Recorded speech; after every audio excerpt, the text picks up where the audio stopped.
तो अब हम शुरू करते हैं अपने सॉल्व विदाउट यूजिंग पेन के अगले पार्ट के साथ। तो ये क्वेश्चन आपके सामने दे रखा है, आपको एक डिटर्मिनेंट दे रखा है बी माइनस सी, सी माइनस ए माइनस बी, जिसके पहले रो के एलिमेंट्स हैं और दूसरी रो के एलिमेंट्स हैं B dash minus C dash, C dash minus A dash minus B dash दूसरी रो के एलिमेंट्स, तीसरी रो के एलिमेंट्स हैं B double dash minus C double dash, C double dash minus A double dash minus B double dash. ये आपका m multiplied by इस determinant के बराबर है A B C A dash B dash C dash A dash A double dash B double dash C double dash. ठीक है, तो आपको यहाँ पर सिंपली जो है एम की वैल्यू निकालनी है बिना पेन का यूज़ करें। तो वीडियो को पॉज करें और देखते हैं आप कर पाते हो कि नहीं इस चीज़ को डिडक्ट। डिटर्मिनेंट का सवाल है तो बहुत सारी हमारी ट्रिक्स और मैनिपुलेशंस लगते हैं जो कि हमने सीखे हैं डिटर्मिनेंट में, नहीं सीखे हैं तो आज सीख लेंगे। तो शुरू करें, वीडियो को पॉज करें ये सवाल। तो मैं शुरू करता हूँ इसके आंसर के साथ। तो बहुत ही ज़्यादा ऑब्वियस सवाल है। यहाँ पर जो है अगर आप देख सकोगे तो टोटल 3 कॉलम है 3 रोज़ है। अगर मैं कॉलम 1 को, ये मेरा पूरा कॉलम 1 है, डिनोट कर दे रहा हूँ मैं, ठीक है, हालांकि मुझे लिखना नहीं है तो मैं सवाल से रिलेटेड कोई चीज़ नहीं लिखूँगा, बस डिनोट कर रहा हूँ। अगर आप यहाँ पर एक जो है अपना ट्रांसफॉर्मेशन अप्लाई कर देते हो, दैट इज़ C1 को आप बना देते हो C1 plus C2 plus C3। तो पहले कॉलम की तरफ देखना, पहला कॉलम हो जाएगा आपका B minus C plus C minus A plus A minus B, B minus B 0, C minus C 0, A minus A 0। तो पहला एलिमेंट 0 है ना, तो आपके पहले कॉलम का पहला एलिमेंट 0 हो गया। अब पहले कॉलम का दूसरा एलिमेंट देखते हैं। दूसरा एलिमेंट आपका ये ट्रांसफॉर्मेशन करने के बाद C1 replace C1 plus C2 plus C3, ये आपका हो जाएगा B dash minus C dash plus C dash minus A dash minus B dash, that is equal to 0 again. और इसी तरह से आपका तीसरा एलिमेंट भी 0 हो जाएगा। तो आपका जो डिटर्मिनेंट है वो बन जाएगा पहला कॉलम पूरा 0 0 0। हमारे किसी भी डिटर्मिनेंट का अगर एक कॉलम या फिर एक पूरी रो 0 होती है तो उस डिटर्मिनेंट की वैल्यू जो है हमारी पूरी 0 हो जाती है। तो यहाँ से हमारे पास आ गया m मल्टीप्लाइड बाय हमारा ये डिटर्मिनेंट इज इक्वल्स टू 0। तो यहाँ से हमें पता चलता है कि m की वैल्यू भी हमारी 0 होगी, जिससे वो पूरे डिटर्मिनेंट को है 0 बना देगी। ठीक है, तो सवाल हो चुका है सॉल्व। लिख देते हैं m बराबर 0। सिंपली C1, अगर मैं इसको और शॉर्ट भाषा में बोल सकता हूँ पर मैं थोड़ा एलेबोरेट करके बोलता हूँ जिससे आपको समझने में थोड़ी आसानी रहे। C1 को C1 plus C2 plus C3 करना है, इससे ज़्यादा मुझे बोलने की ज़रूरत नहीं है। ठीक है, तो आगे बढ़ते हैं अपने अगले सवाल की तरफ। तो ये रहा अगला क्वेश्चन हमारी स्क्रीन के सामने। तो इस क्वेश्चन में थोड़ा दिमाग लगेगा क्योंकि आप इसमें पेन का इस्तेमाल नहीं करने वाले हो, तो थोड़ा अलर्टनेस बढ़ा लें अपनी। रज़ाई में बैठे हो तो बाहर आ जाओ, है ना, खाना खा रहे हो तो पहले खाना खा लो, और मनोरंजन के लिए देख रहे हो तो पहले मनोरंजन कर लो, बाद में पढ़ लेंगे। तो नेटफ्लिक्स ज़्यादा बेटर चीज़ है उसके लिए। एनीवे, ये मैं तीसरी बार बोल चुका हूँ सेम चीज़। तो सवाल को जो है सॉल्व करें और वीडियो को पोस्ट करें। Find the minimum value of the given expression given that x, y, z all these numbers are greater than 0। तो अब मैं शुरू करता हूँ इस क्वेश्चन के सोल्यूशन के साथ। देखो, जब भी x, y, z greater than 0 मुझसे बोल दिया, मेरे दिमाग में हमेशा एक ही चीज़ आती है और वो होती है am ग्रेटर देन gm। और फिर भाई वो मिनिमम वैल्यू की बात कर रहा है तो बात ही क्या है फिर, तो am ग्रेटर देन gm है, पक्का है ही।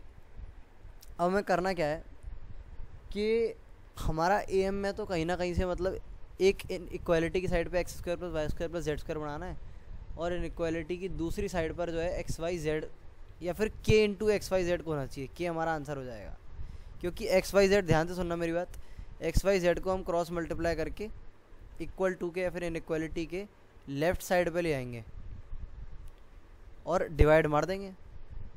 जिसको समझ नहीं आ रहा है कोई दिक्कत नहीं है, अभी समझ आ जाएगा मैं क्या बोल रहा हूँ। ठीक है, तो आप मेरी बात से सहमत हो कि x की पावर 4 प्लस वाई की power 4 is greater than equal to 2 multiplied by x square y square. सारे के सारे सहमत है, am ग्रेटर देन gm लगा रहा हूँ। x की पावर 4 प्लस वाई की power 4 is greater than equal to 2x square y square. अब मैं am ग्रेटर देन gm लगा रहा हूँ दो अलग नंबर्स पे, ध्यान रखना। इस इक्वेशन को तो साइड रख लो। दूसरी इक्वेशन है 2x square y square plus Z square. 2x square y square एक एंटिटी हो गई और जेड स्क्वायर एक एंटिटी हो गई। 2x स्क्वायर वाई स्क्वायर मैंने किसी रीज़न से लिया है क्योंकि पहली इक्वेशन में भी हमारा आ रहा था। वैसे तो कायदे से सवाल ये लिखने के बाद भी काफ़ी लोग नहीं कर पाएंगे पर मैनुअली हो सकता है क्योंकि 2 ही स्टेप हैं यार, है ना। तो यहाँ पर जो है दोबारा रिपीट करता हूँ, x square plus Y square is greater than 2x square y square, this we got from am greater than gm। पर 2x स्क्वायर वाई स्क्वायर मुझे ज़्यादा अच्छा नहीं लग रहा, तो मुझे उसे कहीं ना कहीं से एलिमिनेट करना है। तो मैं 2x स्क्वायर वाई स्क्वायर और z स्क्वायर पर जब अपना am ग्रेटर देन gm लगाता हूँ तो मेरे पास आएगा 2x square y square plus z square, ठीक है, divided by 2 is greater than under root of 2x square y square z square. तो अंडर ऑफ 2 रह जाएगा और एक 2 हमारा लेफ्ट हैंड साइड में डिवाइड में था तो इधर पहुंच जाएगा, तो ये अंडर रूट 8 बना देगा इधर। तो एक्स वाई जेड बाहर आ जाएगा अंडर रूट के, है ना। तो हमारा बन जाएगा 2x square y square plus z square is greater than equal to under root x Y z multiplied by x Y z multiplied by under root 8। अब मुझे लग रहा है आधे लोगों का पार, तो मैं अब यहाँ पर लिखने का कष्ट करने वाला हूँ, जो कि मैं करना नहीं चाहता था। मैंने क्या किया है, x square plus Y square greater then